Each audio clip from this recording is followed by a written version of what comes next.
الحمد لله الذي لم يزل في أولاه سميا إذا عاملته وجدته وفيا قطرة من بحر جوده تملأ الأرض رأيا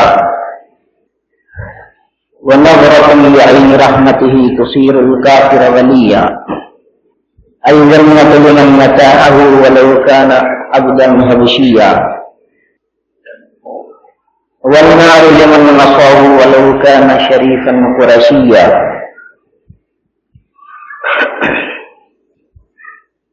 ونشهد أن لا إله إلا الله وحده لا شريك له شهادة زكية ونشهد أن سيدنا ونبينا ومولانا محمدا عبده ورسوله رضينا بالله ربا وبالإسلام دينا وبمحمد صلى الله عليه وسلم رسولا نبيا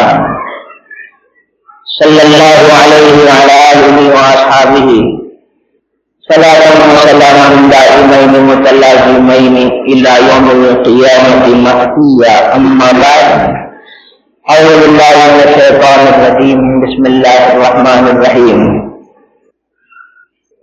يا أيها الذين آمنوا اتقوا الله وكونوا مع الصادقين صدق الله العظيم قال رسول الله صلى الله عليه وسلم الصدق ينجي والكذب يهلك أو كما قال عليه السلام. محترم بزرگوں اور عزیز ساتھیوں،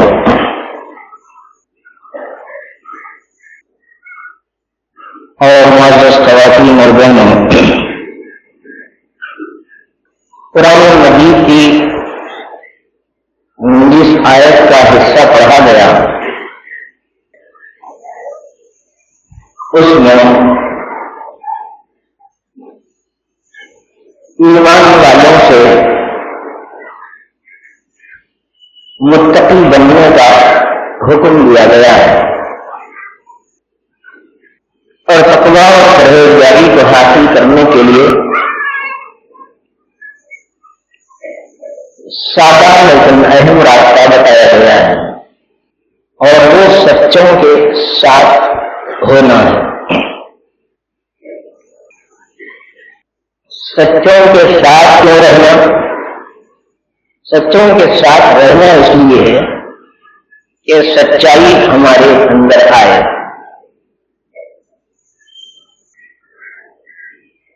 اسی لیے اللہ نے حکم دیا رکھنے کا، اور اصولی طور پر اس بات کا حکم دیا کہ تم سچوں کے ساتھ ہو جاؤ۔ سچوں کے ساتھ ہونا اسی بنیاد پر ہے کہ ان میں سچائی ہے، اور اگر کسی میں جھوٹ ہے تو اس کے ساتھ ہونے کی ضرورت نہیں۔ اس لیے کہ یا تو اس کا تعلق سچ سے نہیں ہوگا تو یا تو کفر سے ہوگا، اگر سچ سے سچائی سے اس کا تعلق نہیں ہے تو یا تو اس کا تعلق شرک سے ہوگا، اگر سچائی موجود نہیں ہے تو ایسا ہوگا تو اس کا تعلق فسق اور فجور اور سیئات سے ہوگا۔ اور قرآن مجید کے کئی ایک مقامات یہ بتاتے ہیں کہ سچائی نہ ہو تو اس کا تعلق منافقین سے ہوگا۔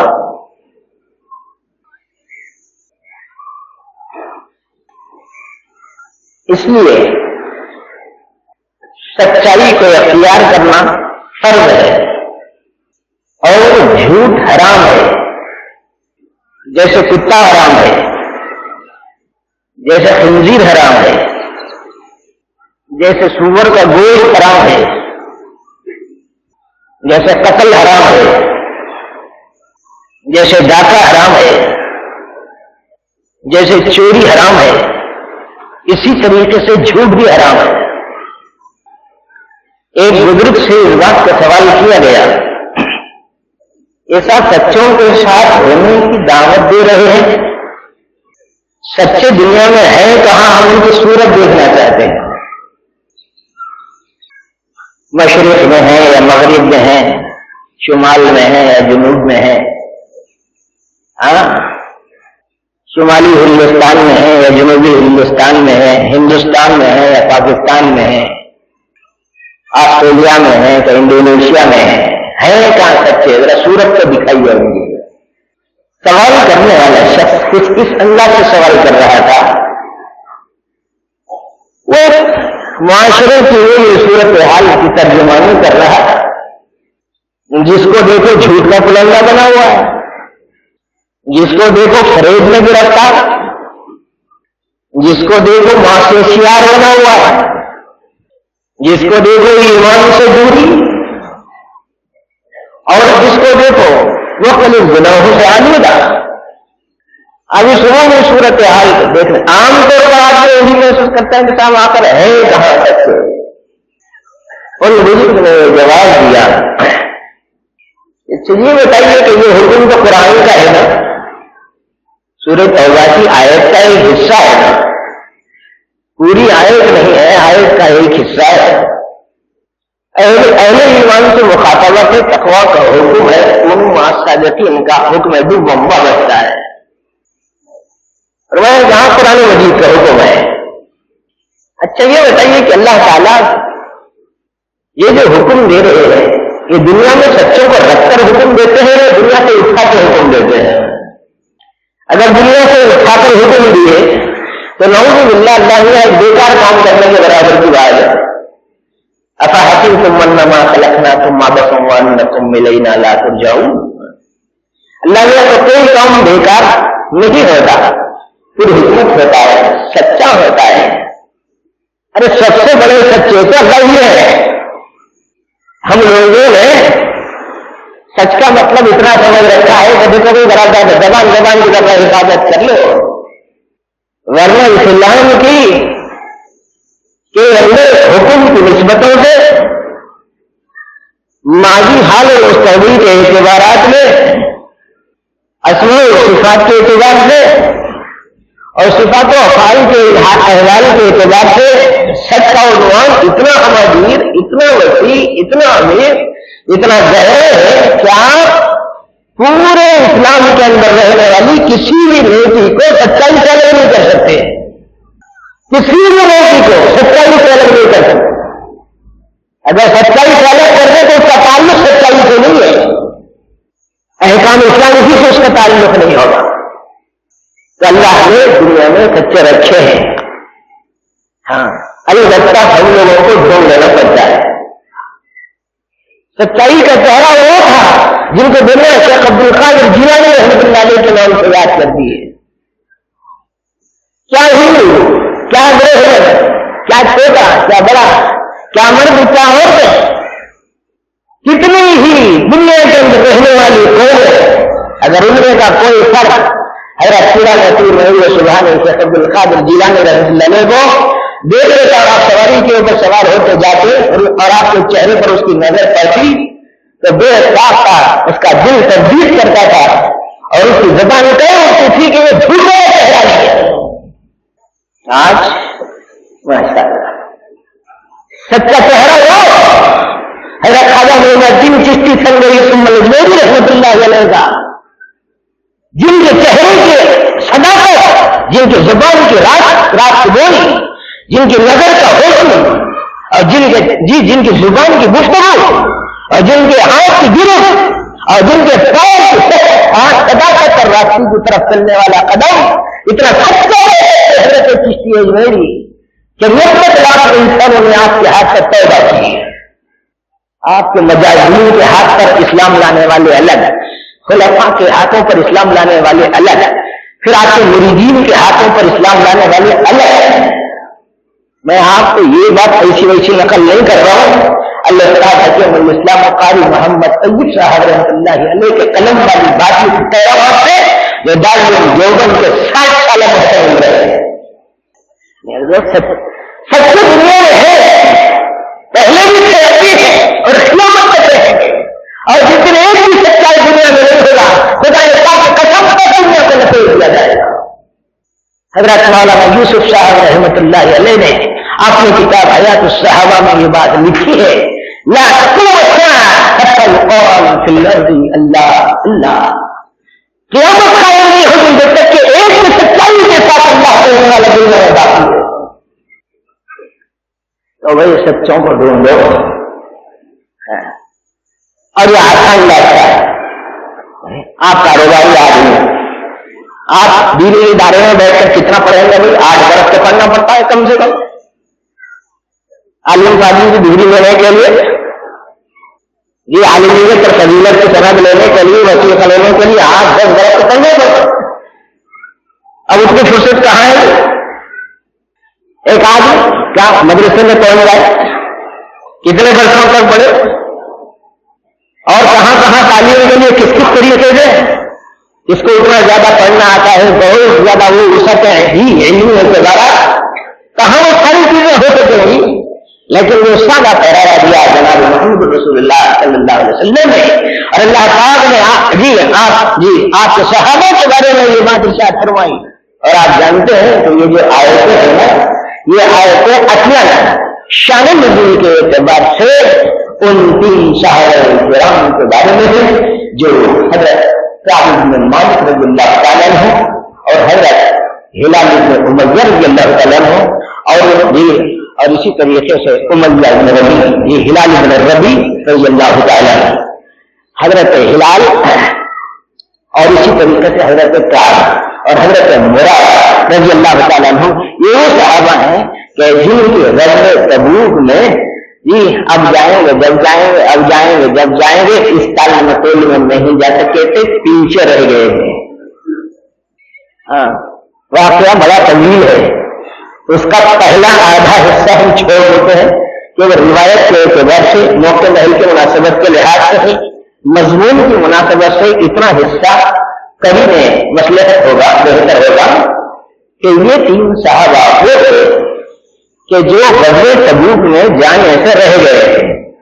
ایسا نہیں تھا کہ ان کے پاس قوت نہیں تھی, ایسا نہیں تھا. ایسا بھی نہیں تھا کہ ان کے پاس سواریاں نہیں تھیں, ویسا بھی نہیں ہے. ایسا بھی نہیں تھا کہ کوئی خاص قسم کی مجبوری ہو جس کی وجہ سے رکاوٹ تھی جانے میں, ویسا بھی نہیں. لیکن بہرحال قافلہ چلا غزوہ تبوک میں حضور صلی اللہ علیہ وسلم کے ساتھ ہزاروں صحابہ موجود ہیں. راوی حضرات یہ کہتے ہیں, روایت کرنے والے لوگ اتنے زیادہ لوگ تھے اس میں کہ اگر کوئی رجسٹر میں نام چھپانا چاہتا یا نہ لکھوانا چاہتا یا کوئی اس مجمع میں چھپ جانا چاہتا اور نہ آنے کی کوئی تدبیر نکالتا تو آسانی سے نکال نہ سکتا تھا. لیکن ایسا ہوا. دراصل غزوہ تبوک میں 3 صحابہ نہیں جا سکے, رکاوٹ ہو گئی. جب اس مقام پر جب یہ صحابہ کا فاصلہ نکل پڑا غزوہ تبوک کے لیے, سرکار صاحب ہے اس مقام پر چلے گئے رکھ کر آہستہ آہستہ اپنے مقام پر پہنچ گیا پورا قافلہ. یہ 3 صحابہ مدینہ منورہ کے سرزمین پر ہے, اور اس حال میں ہے کہ اگر گھر سے باہر نکلے تو 2 ہی قسم کے لوگ نظر آتے تھے, باقی پورے سرکار کے ساتھ ہے.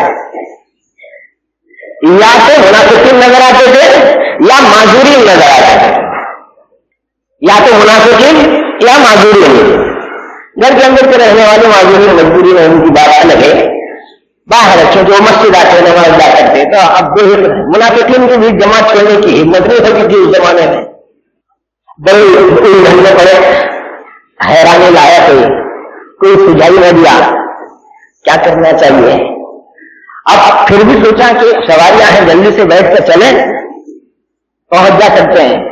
پھر ایسے ہی ہوتا, مسجد میں آ کے کچھ خیال ہوا, پھر کچھ بے خیالی سی ہو گئی, پھر خاموش ہو گئے, پھر آج رک گئے, پھر شام میں سوچا, پھر رک گئے, پھر صبح سوچا, پھر رک گئے, یہاں تک کہ یہ پورا قافلہ تبوک کو پہنچ گیا. وہاں جانے کے بعد حضور صلی اللہ علیہ وسلم نے پوچھا, کعب بن مالک کہاں ہے, کعب کہاں ہے. ایک صحابی نے یہ بات کہی, یا رسول اللہ ان کو لباس اور جمال کی اکڑ پکڑ میں پکڑ لیا ہے, سواری ہے اور یہ جو ایسا ہے اور لباس ہے اور ان کی چادر ہے اور یہ اور وہ, ہلکے استعمال کر کے انہوں نے تو جھٹ سے دوسرے رائے یہ بات کہی کہ نہیں یا رسول اللہ، ہم نے ثابت بن مالک رضی اللہ تعالیٰ عنہ نے کسی طرح کا کوئی حکم نہیں دیکھا، کسی طرح کی کوئی خود پسندی نہیں دیکھی، کسی طرح کی کوئی خرابی نہیں دیکھی، اور اللہ کے رسول بس کسی خاص بات سے گئی کہ رک گئے ہیں، ورنہ بات ایسی ہوئی کہ وہ اس طریقے سے وہ کسی ایسی بات نہیں ہے کہ ان کے اوپر کوئی اور حد لگے۔ درمیان کا کچھ اور حصہ ہے جس کے اندر ایک اور صحابی کے آنے کی اطلاع گرد و غبار کے بیچ ملی، یہاں تک کہ قافلہ جب واپس کرنے لگا تب جہاں سوچ رہے ہیں یہ صحابہ کہ اب سرکار آئیں گے، اصحاب آئیں گے، اصحاب رسول آئیں گے، مسجد نبوی میں بیٹھیں گے، اب ہم ملاقات کریں گے کہ آخر کس صورت سے ملاقات کریں، ہم کیا کہیں آقا کے دربار میں، کس قسم کی بات کریں، مختلف قسم کے وسوسے ستانے لگے۔ اور عام طور پر ایسے موقع پر کیا ہوتا ہے، کوئی ایک بات بنا لینا چھٹ کے ہو جائے گی، اس طرح کی بات۔ چنانچہ اس طرح کا خیال تو آیا، بہت بڑے وہ تھے، کلام پر اللہ تعالیٰ نے بڑی مغفرت عطا کی تھی اور بحث و تمہیز میں ان کا جواب نہیں تھا، بات کرتے تو منوا کے دم رہے تھے۔ حضرت کعب بن مالک رضی اللہ تعالیٰ سوچا کوئی ضرور کریں گے، اور جب آقا واپس تشریف لائے اور صحابہ بھی ساتھ ہیں، مسجد میں موجود ہیں، جہاں وہاں جیسے سوال ہوا تھا وہی یہاں پر بھی اب لوگ آتے اپنا عذر معذرت پیش کر دیتے، منافقین آتے رہے، جو مجبور تھے جو معذور تھے وہ بھی اپنا عذر پیش کرتے رہے، اور منافقین بھی آتے رہے عذر پیش کرتے رہے۔ ایک ایک آتا، کوئی بھی ہلا بناتا، منافق نہ تھا، منافق کو اس کو صداقت سے کیا تعلق، جی واللہ یشہد ان المنافقین هم الکاذبون، منافقین کو جھوٹ نہیں ہے، ہاں جھوٹ کی سرحدیں نفاق سے بنی ہوئی ہوتی ہیں۔ ابھی ایک آتا حضور پیش کرتا، عجیب شان کی آقا جی، کسی کے اوپر تنقید نہیں، کسی کی تحقیر نہیں، کسی پہ تنقید نہیں، کسی کی تنقیص نہیں، ظاہر حضور کو قبول فرماتے، باطنی صورتحال کو اللہ کے حوالے کرتے، افوض امری اللہ، ظاہر حضور کو قبول فرماتے، باطنی حضور کو اللہ کے حوالے کرتے۔ کہاں مالک رضی اللہ تعالیٰ نے بلال بن امیہ ہے، مرارہ بن ربیع، یہ حضرات آئے حضور اپنے کو چاہیے ترجیح ہے اس میں سفر کریں، کچھ سفر ہے اور کچھ جو ہے نا چہرے پر ترجیح آتا ہے۔ آپ نے کہا تم کیوں نہیں آئے، انہوں نے کہا بولا اگر میں دنیا کی کسی اور دربار میں ہوتا تو میں کون بھی ایک بات کہہ رہا چلنے گا، لیکن معاملہ سچائی سے نکالنے لگا آپ کرتا ہوں، ہو سکتا ہے کہ میرے کام دلی سے سیدھا پیدا کی بنیاد پر آج سے ہو جائے گی، مستقبل اللہ کی ذات میں میرے اوپر انعام کی توقع ہے،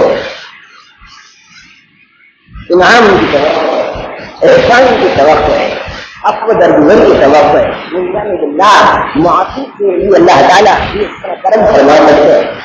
دیتا ہوں کوئی عذر نہیں تھا، اب نکلوں گا سواریاں تھیں، اس سے پہلے کبھی سواریاں نہیں تھی، باغ بھی پھل پھول رہے تھے، اس طرح کوئی قسم کا نقصان نہیں تھا، حالات بھی ٹھیک تھے، ماحول بھی کاروبار تھا، ٹھیک تھا، موسم بھی خوشگوار، حالات ٹھیک، لیکن بس اب یہ ایسی صورت حل پیش آ گئی تو میں نہیں جا سکا، حضور صلی اللہ کہا کہ تم سچ کہتے ہو، جاؤ یہ اور تم یہاں تم چلے جاؤ یہاں تک کہ اللہ تعالیٰ آپ ہوتا ہے، اسی صورت حال میں شریک ہے اور وہ صحابہ اور حضور صلی اللہ علیہ وسلم خاص ساتھ ہی ساتھ کا اعلان کیا کہ کوئی ان سے کلام نہیں کرنا، غزوہ تبوک میں شریک نہ ہونے والے ان صحابہ سے کوئی کلام نہیں.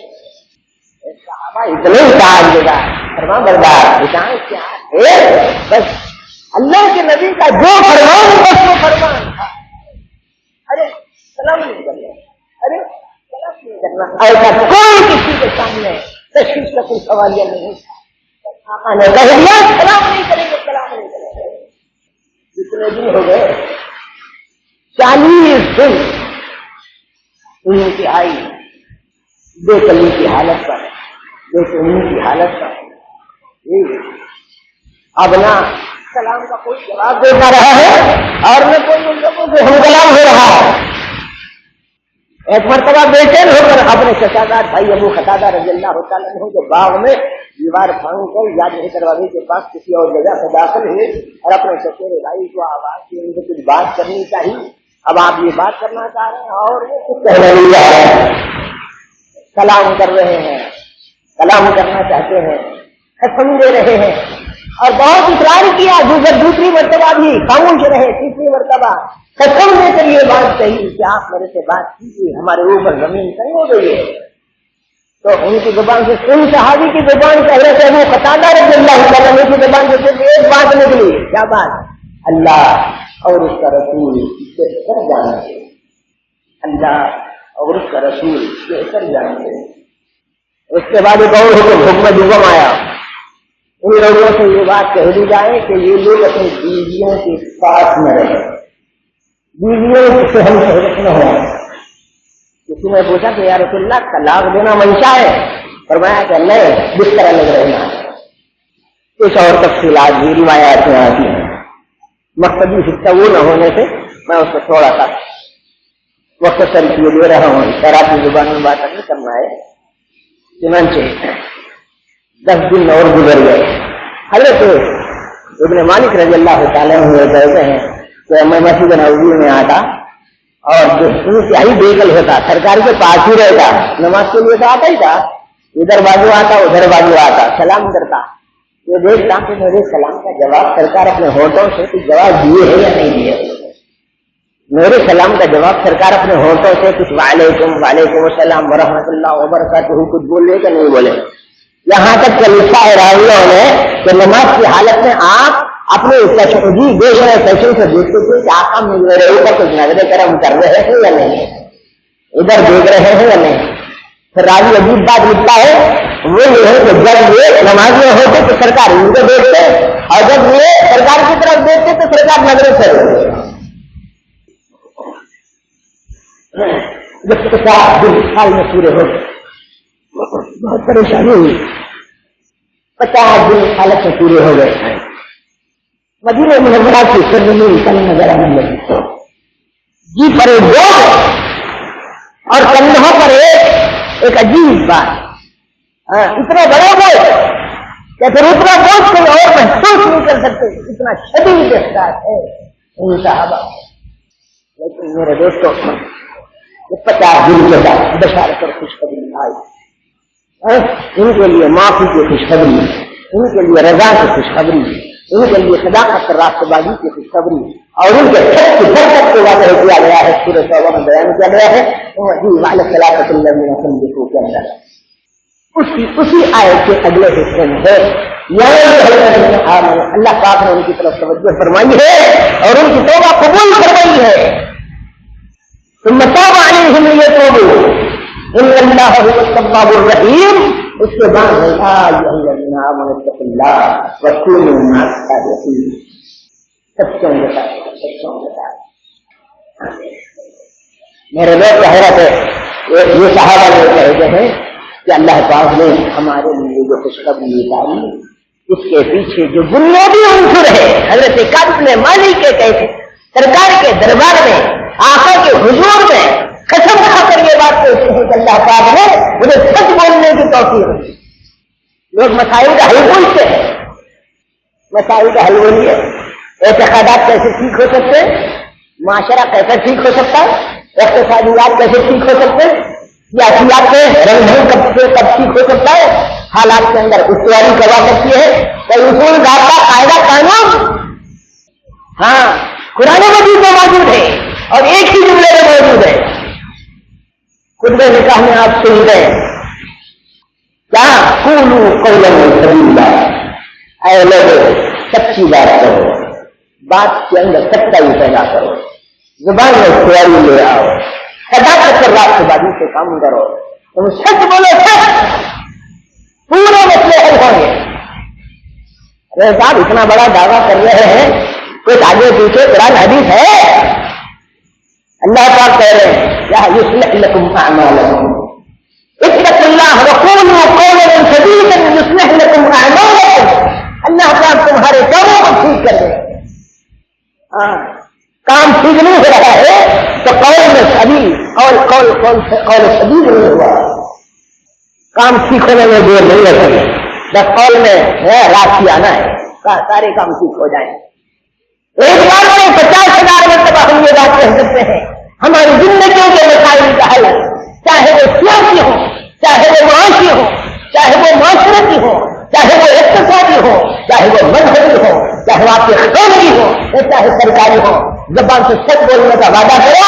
جی میں قرآن مجید کی آیت کی روشنی میں زبان میں رہنے بننے کی چوٹ پر اس بات کا اعلان کرتا ہوں کہ اللہ پاک ہمیں کچھ ٹھیک بنا دے. سمجھو سچ کو معمولی چیز سمجھ رہے ہیں، آپ کے نزدیک ہوگا معمولی، اللہ اور اللہ کے رسول کے نزدیک معمولی نہیں ہے، بہت غیر معمولی. اس لیے کہ اللہ سچے ہے، اللہ نے سچے ہے جھوٹے. نعوذ باللہ اگر کوئی جھوٹا ہونے کی نسبت اللہ کی طرف کرے تو وہیں آیا وہ ایمان کے دائرے سے باہر آ جائے. قرآن کا اعلان ہے اللہ سے ڈر کر اور زیادہ جی سچا کون ہو سکتا ہے؟ اور اللہ سے بڑھ کر اور کوئی ایسا سچا ہے؟ بات کے اعتبار سے، حدیث کے اعتبار سے، کلام کے اعتبار سے، حقیقت کے اعتبار سے اللہ سے زیادہ سچا کون؟ ارے صاحب آپ اتنا بڑا اجتماع اور اتنے بڑے سلسلے کی تعلیم کے بعد اور سچائی کے علم کی بات کر رہے ہیں، تو چھوٹی بات ہے. ارے ایسی بات نہیں ہے، اندر سچائی موجود ہے. جی یہی سچائی ہے جو انسان کو توحید کا متوالا بناتی ہے، یہی سچائی ہے جو انسان کو شرکیات سے بچاتی ہے، اور یہی سچائی ہے جو انسان کو بدعت اور خرافات سے نجات دلاتی ہے. ہم اس کو معمولی سمجھ والی صاحب رحمۃ اللہ علیہ فرماتے ہیں نہیں سمجھ آتی ہے سچائی. بات سنو اللہ کی بات، ایک دو جملے سے میں کیسے مرضی کے فرما دیتے سچ بول کے کیا رہے نہیں صاحب، جو جیسا ہے ویسا بولنا ہے، ایسے بولنا جیسا ہے ویسا مان لینا، یہی ہے نا بھائی، جیسا ہے ویسا مان لینا. ویسے عرفی لحاظ سے، شرعی لحاظ سے، فقہی کے لحاظ سے، قاعدے کے لحاظ سے کیا وہ قول و عمل میں یکسانیت، قول و عمل میں یکسانیت، ظاہر اور باطن میں موافقت ہے نا. اقرار لسان تصدیق قلبی، یہ توافق دونوں کا ظاہر اور باطن رہتا ہے. اب عام جملے میں، عام لفظوں میں کیا کہیں گے کہ بھائی جو چیز جیسی ہے ویسی مان لینا، اسی کو بولے گا نا سچ. اچھا تو یہ بولو کہ اللہ ہے یا نہیں ہے؟ اللہ تعالیٰ ہے. اگر کوئی بولا کہ اللہ ہے اور یہ کہہ رہا ہے آدمی کہ اللہ ہے تو سچ بول رہا ہے جھوٹ بول رہا ہے؟ سچ بول رہا ہے. اور اگر یہ کہے کہ اللہ کا نہیں ہے تو وہ سچ بول رہا ہے کہ جھوٹ بول رہا ہے؟ حضرت فرماتے تو جھوٹا نمبر ہے. یہ اللہ ہے جو چیز ہے وہ تو نہیں بولنا ہے، جھوٹ نہیں تو کیا؟ سچائی کہاں لے جا رہی ہے؟ سچائی سے حضرت ارشاد فرماتے تھے کہ اگر کوئی رہبر، اگر کوئی کلام، اگر کوئی ویکتی اور اگر کوئی غیر مذہب کا شخص مجمع کے اندر بیٹھ کر جی اس بات کا اقرار کرنے کے میں خود بولتا ہوں تو فرما کرتے کہ انشاءاللہ اس کو اتنا سمجھائیں گے کہ اس کو اسلام کا کلمہ پڑھنا پڑے گا، اس لیے کہ اسلام کو لے کر کوئی سچائی نہیں. ہم لوگ کیا صداقت کے راستے پر ہم کو اختیار کریں گے میرے دوستوں؟ مگر ضرورت ہے اس بات کی کہ یہ سچائی آدمی کو توحید والا بنے. اللہ میں جتنے ہیں، ارے صاحب یہ تو صاف مسئلہ ہے، اللہ میں ایک ہے. اور جی تو اگر کوئی بولا اللہ ایک ہے اور بات ختم ایسا ہی ہے تو اس کو کیا کہا جائے گا کہ یہ آدمی سچا ہے، اس کی بات سچ ہے. اور اگر کوئی یوں کہے کہ اللہ دو ہے، جیسے کئی لوگوں نے جی احرام کی تقسیم یا کسی نے کہہ دیا تین، یا کسی نے کہہ دیا تین کرو جی